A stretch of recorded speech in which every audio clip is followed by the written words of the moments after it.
और अगर ये विरोध है, अगर ये विद्रोह तुम्हारा आरक्षण के खिलाफ है, तो हिंदू मंदिर क्यों चल रहे हैं? हिंदुओं की बेटियों के साथ बदतमीजी क्यों हो रही है? और मैं तो भारत से भी बड़ा चिंतित हूं कि भारत ने जिस तरह से विरोध करना चाहिए था उस तरह का विरोध नहीं करा। ये कोई सन 64 का भारत नहीं है। 150 करोड़ लोग हैं, जिसका एप्पल फोन फेंक देंगे कल दुकान बंद हो जाएगी जिसकी। ये किस दिन के लिए पाल कर रख रखे हैं ये राफेल? इनमें क्या है? इन बच्चों से खिलाओगे इन्हें उड़ा के? क्या वो चड्डी घुमा के लाता हूँ आसमान में? क्या किया था मैडम गांधी ने? बदतमीजी कर रहे थे, उसने कहा बदतमीजी नहीं करने दूंगी। और उस समय तो निक्सन था, बिना मिले चली आई थी शेरनी।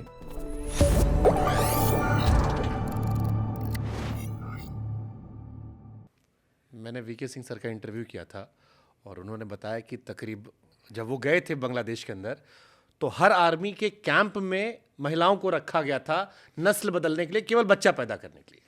ठीक है, तो आप देखिए कि जिन्होंने, जिनके माँ बापों ने, जिनके पूर्वजों ने उस शेख मुजीबुर रहमान की ताकत के सहारे जिंदगी का उजाला देखा था, गुलामी से बाहर आए थे, आज उनका ब्रेन वॉश ऐसा कर दिया गया है कि वो तोड़ दिए गए। मेरी आपकी जिम्मेदारी है कि हम भारत में अगर ऐसी कोई सोच रख रहा हो कि एक दिन गांधी के पुतले ऐसे तोड़ेंगे हम, तो उसके खिलाफ हम अपना अस्तित्व लड़ा के खड़े हो जाएं कि जब तक हम जिंदा हैं, जब तक हमारा शरीर है, तुम ऐसा नहीं कर सकते।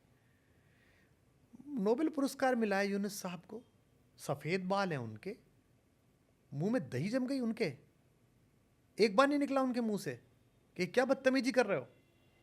अरे उनकी लड़की तानाशाह है, उनकी लड़की ने खराब शासन चलाया, उनकी से लड़की ने सुप्रीम कोर्ट खरीद लिया, जो भी तुम्हारा आरोप है, हो सकता है हो, चलाओ उसके खिलाफ मुकदमा, हरा दो उसे चुनाव। भाग गई वो तो, देश छोड़ के आ गई क्योंकि तुमने कह दिया चले जाओ। अब जिसके सहारे देना है दे लो उसको देश। पर ये क्या बदतमीजी कर रहे हो भाई आप एशिया का रोरिंग टाइगर थे, टका रुपए से ज़्यादा मजबूत हो गया। हम ये शर्ट खरीदते हैं, पहन रखी है मैंने, बांग्लादेश की खरीदी हुई, बांग्लादेश से नहीं ली मैंने, लंदन से लिया।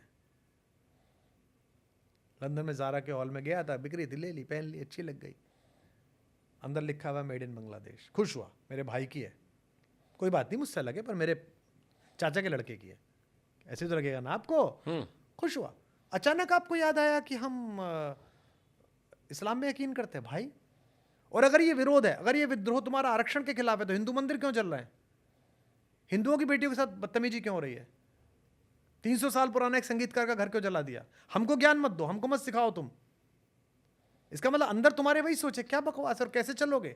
चलो अच्छा, तुम्हारी जहालत मुबारक, इधर एक जाहिल है तो उधर भी जाहिल से, कोई दिक्कत नहीं। हम तो सत्य की दीप शिखाएं हैं, हम तो हजारों तूफानों में जिंदा रही हैं।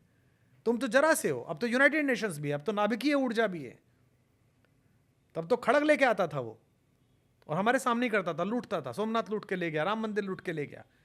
और वो जाहिल आया था रेगिस्तान से राम मंदिर लूटने के लिए, सोमनाथ लूटने के लिए, कि यहाँ का हीरा ले जाऊंगा, मेरी प्रगति हो जाएगी। है उस राम के माथे पर आज भी 400 करोड़ का हीरा लगा हुआ है, और तू आज भी रेगिस्तान में कटोरा लेके घूम रहा है, गधे की पीठ पे घूम रहा है। किसी को लूटने से कोई अमीर नहीं बनता। क्या राम से सीखा होता, क्या सोमनाथ से सीखा होता, यहाँ आके थोड़ा वेदांग जानता, यहाँ आके थोड़ा ज्योतिष जानता, फलित जानता, यहाँ आके थोड़ा वैशेषिक दर्शन पढ़ता, तो तू भी प्रगति के पथ पे होता। तेरे भी श्री हरिकोटा से सुबह दोपहर शाम मिसाइल उड़ रही होती, तेरा भी सत्यम बैठा होता गूगल में, तेरा भी शिवम बैठा होता किसी बड़ी कंपनी में, लेकिन तूने ऐसा किया ही नहीं। तो ये अपने पतन के रास्ते पर हैं। मुझे दुख होता है यूनुस खान साहब जैसे लोगों पर। शायद इसीलिए वो बनाए गए, उन्हें शायद अपनी कुर्सी से मोह हो गया होगा। कुर्सी में भी ताकत होती है ना सर। क्या ताकत होती है। मैं तो आज कॉल करने वाला हूँ कैलाश जी को, बड़े भाई साहब हमारे कैलाश सत्यार्थी जी, नोबेल वाले एक दूसरे से परिचित होते हैं, कि वो उनको कॉल करें। बल्कि मैं तो उनसे कहूँगा वो जाएं वहाँ, कोई तो खड़ा हो। नुआ खाली में वो खड़ा हो गया 40 किलो का बूढ़ा, जो भी हो रहा था, दोनों पक्षों ने अपने हथियार फेंक दिए। देश में एक आवाज नहीं है बांग्लादेश में। और मैं तो भारत से भी बड़ा चिंतित हूं कि भारत ने जिस तरह से विरोध करना चाहिए था उस तरह का विरोध नहीं करा। ये कोई सन 64 का भारत नहीं है, ये कोई सन 60 का भारत नहीं है, ये 2025 का भारत है। विश्व की औकात नहीं है हमें आग दिखाने की। मार्केट हमारे ऊपर है, 150 करोड़ लोग हैं, जिसका एप्पल फोन फेंक देंगे कल दुकान बंद हो जाएगी जिसकी। तो हमें अपनी बात कहनी चाहिए वहाँ। अगर एक समाज इतना बड़ा वहाँ पर है जिसकी जड़ें भारत में भी हैं, अगर उसके साथ कुछ गलत हो रहा है तो आंख दिखानी चाहिए। ये किस दिन के लिए पाल कर रख रखे हैं ये राफेल? इनमें क्या है? इन बच्चों से खिलाओगे इन्हें उड़ा के? क्या वो चड्डी घुमा के लाता हूँ आसमान में? ये इसी दिन के लिए है कि बताओ तमीज में रहो, पड़ोस में रहना, तमीज में रहो। पहले भी तो ऐसे ही किया था। क्या किया था मैडम गांधी ने? कितनी गाली दे लीजिए मैडम गांधी को, क्या किया था उसने? यही तो किया था, बदतमीजी कर रहे थे। उसने कहा बदतमीजी नहीं करने दूंगी। और उस समय तो निक्सन था, बिना मिले चली आई थी शेरनी, गई थी यूनाइटेड नेशंस में। नटवर सिंह जी की किताब पढ़िए, one life is not enough, पढ़िए आपने? उसमें लिखते हैं नटवर सिंह कि वहाँ से आ रहा था कॉल और मैंने पूछा मैडम वहाँ जाना, तो उन्होंने मुझसे पूछा कि तुम किसके लिए काम करते हो, मेरे लिए कि निक्सन के लिए?